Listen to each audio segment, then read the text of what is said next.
Welcome to my first video on my new channel, The End Is Now. If you're here, you are new. Thank you for clicking on my video. I made some videos about the homeless camp in Philly. The link to the videos and all articles I look at will be in the description below. The homeless camp has been active just off the Ben Franklin Parkway for several months. The main camp is on the ball field next to some very pricey condos and apartments called Logan Square, basically. And despite several eviction notices and deadlines, the camp still is there. I've talked in previous videos about the residents and organizers of the camps building barricades to keep police out of the camp, and they even said they would fight to protect the camp from the city if they try to force them out. Like I said, I will have a link to my previous videos below, but in my last video I talked about one of the organizers, Jennifer Benesh, and how she started Occupy PHA after run-ins with the PHA private police, the Philadelphia Housing Authority's private police force. The links to the articles will be below, but I also talked about a couple of videos from Unicorn Riot where they talk about Occupy PHA helping to move people into PHA-owned abandoned homes as squatters. So basically they're just squatting in there. She talks about PHA not taking care of or purposely trying to make the homes unlivable. Please check out the videos. The link to the article is below. So as you can imagine, this is a pretty nice neighborhood. The residents are getting pretty worked up. They're tired of them being down there. And now this week, there's been a stabbing at the camp, and this is the second one.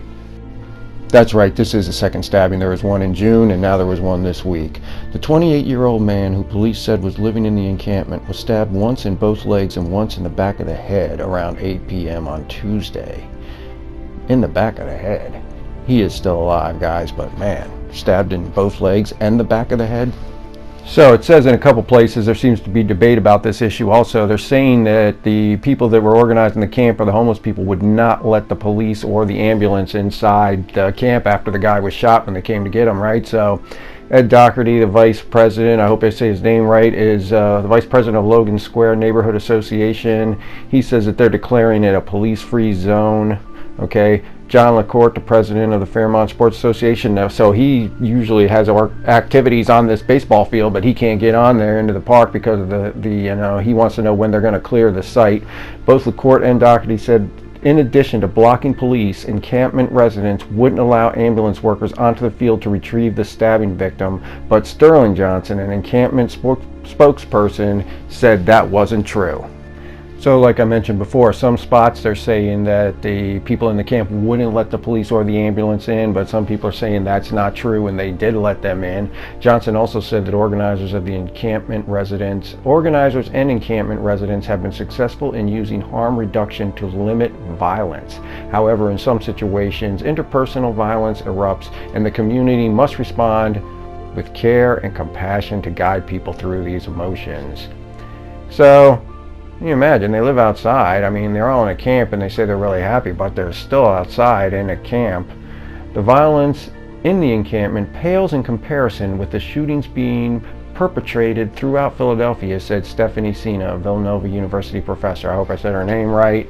So she's saying there is a lot of violence in Philly, so she's probably right about that. It says there's a stigma against the homeless being violent when in fact they're most often the victims. Now this kind of goes against what they've been saying in a lot of the other articles though, because they say that the people in the camp don't want to go to the shelters because they're often treated violently or assaulted or even sexually assaulted in the shelters by the other homeless people that are in the shelter with them. So that part gets a little bit, I don't know about that part.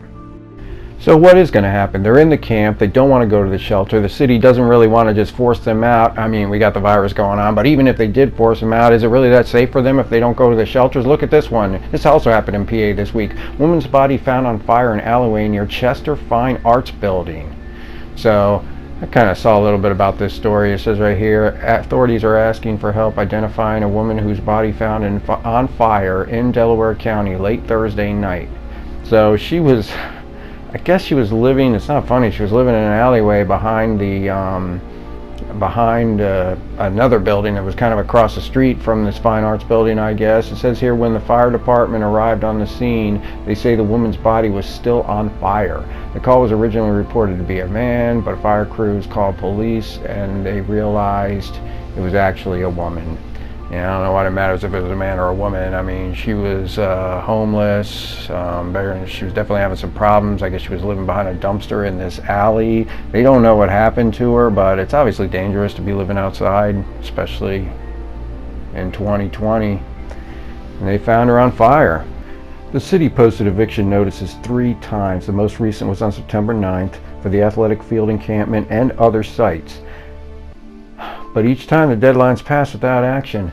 The city is definitely stuck now. They're getting pressure from residents to clear the camp. They're getting pressure from the camp organizers to find everyone housing. I want affordable housing. I'm happy to have what I have, but affordable housing would be nice, right, guys? I mean, if there is a chance that they might be giving away free homes soon, we might as well try to get on the list. That's all I'm saying. Now, they've said also more than once that they don't want to force them out of the camp violently. They are trying to get them all in shelters, but they don't want to go to the shelters.